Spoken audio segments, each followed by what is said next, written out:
There is actually a document, a form that will give you your employment authorization document, which will allow you to work in the United States while waiting for your green card. Hey there, kumusta? My name is Mighty and welcome to Clueless in the US, and my goal in this video and in this channel is to help you move, survive, and thrive in the United States. A quick disclaimer, I'm not an immigration lawyer and this is not meant to be taken as legal advice. So back in 2018, me, my wife, and our son applied to become permanent residents here in the US. So I used to have an R1 visa because I'm a religious worker, and my wife and my son, they had the R2 visa.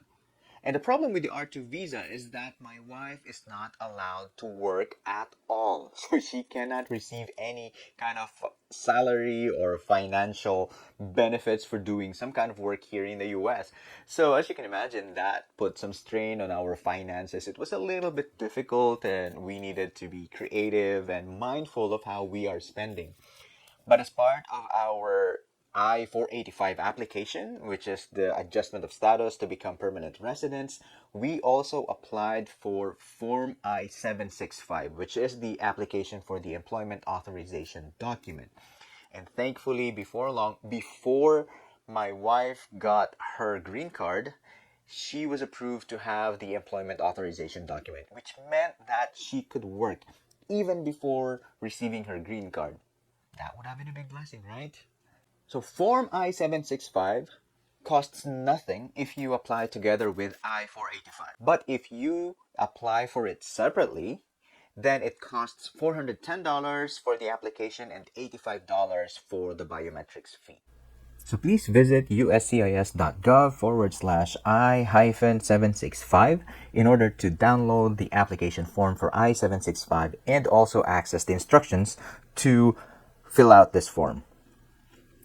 So in this part, you don't need to put anything. It just says for USCIS use only. Now, part 1, it's about your reason for applying. Since this tutorial is really for those who are applying for the I-765 or employment authorization document as part of their adjustment of status or the I-485, then you just need to select here Part 1, 1A, click on that, initial permission to accept employment. And Part 2 will ask information about you, so put in your family name, your given name, and if you have any other names that you've used, like if you got married and changed your name, put everything in here as well. Then put in your US mailing address. For the street number and name, just enter that, the city or town, the state, and the zip code. So for Part 2, number 6, if your mailing address and your physical address are one and the same, then you just click yes. You don't need to put anything on number 7. For other information, if you know your alien registration number, just put it right here. Otherwise, you can leave it blank. Your gender, of course, your marital status. If you have previously filed Form I-765, then probably not. So you just put no, but if you did, then click on yes. But if you've applied for the social security number in the past, then put it right here. Answer yes and provide your social security number. But if you have not received your social security number at all, then the next question is, do you want the SSA to issue you a social security card? Hear me out in this set of guidelines, okay? Because this same question is also asked in USCIS Form I-485, which is the application to adjust your status to become a permanent resident. So this is my suggestion. It's to, if you are filing for both the I-765 and the I-485, it's to put here yes, you want the Social Security Administration to issue you a Social Security card. And you know why? Because usually the employment authorization document is processed more quickly compared with the I-485. And then if you answered yes on number 14, you also need to answer yes for number 15. Because, and here's the thing, if you answer yes here and they will issue a social security number for you, and you don't need to go to the SSA after you get your green card or your employment authorization document. Then enter your father's name, your mother's name, and the country or countries of your citizenship. You also need to enter your city or place of birth and the country of your birth and your date of birth. Now, for your Form I-94 arrival and departure record number, you can go to the link on your screen. That's i94.cbp.dhs.gov. This website is where you can get your most recent admission to the United States.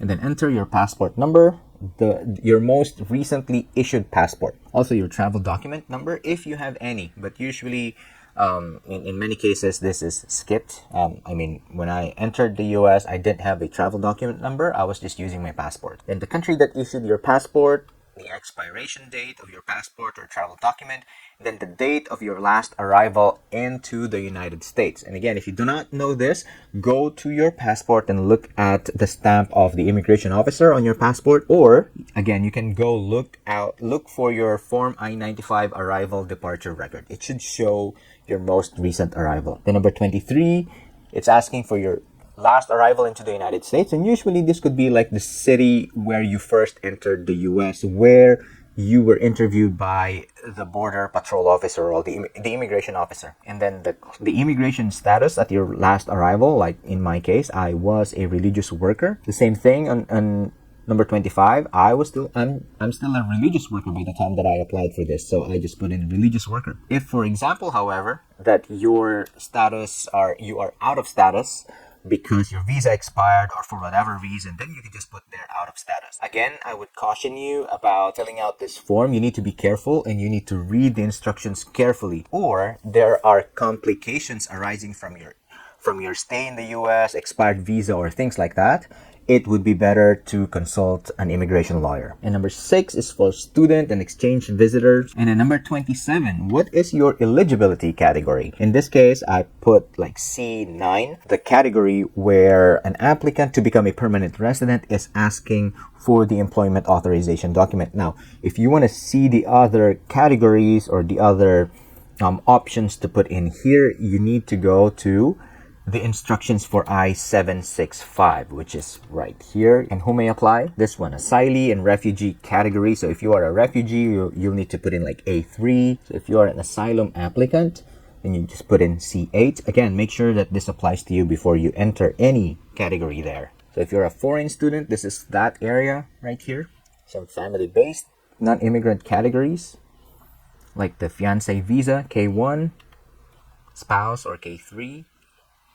Now, we found what we're looking for. Now, this is for the adjustment of status categories. Now, because you are applying to become a permanent resident and you are asking to be allowed to work, so this is what we're looking for. You are applying under C9, adjustment application under section 245. So you're filing together with your Form I-485. There are still other categories in here, but that's not the concern of this tutorial. So numbers 28 through 30, the 30C are probably will not apply to you, but again, read carefully and make sure to answer correctly. All right, so for part 3, now the applicant's statement on 1A means that if you can read and understand English and that you are the one who personally answered and filled out this application, then click on 1A. Now, if you used an interpreter, then make sure that you also reflect that. You're like on 1B, all right? You also need to put in your contact information. So your daytime telephone number and email address, your email at email.com. Then you will also be required to fill in this applicant's declaration and certification, and that you understand that USCIS may require you to appear for an appointment for your biometrics, and that you have understood and reviewed all this information, and that all of these are true, correct, and complete at the time of filing. Make sure to sign this document after saving and printing it. So for part 4 is for interpreters, contact information. If you use the services of one, they also need to sign the document. And for part 5, if somebody apart from you prepared this document, they also need to put their information right here. They also need to sign it. And lastly, part 6 is for additional information. If the space for any answer above the form is not enough, then that's where you put it right here. Make sure that you just note which page number, what's the part number, and what's the item number, and then put in the additional information on the sections provided in here. And once you're done, you save the document and then print it and make sure to sign it. So after you submit this application, you should expect to hear the decision from USCIS in about 16 months. I know, that's a long time. But you can check if there's any changes in the processing times by going to the link on your screen. And if you want to hear more and learn more about our own experience to becoming permanent resident, then click on this playlist right here.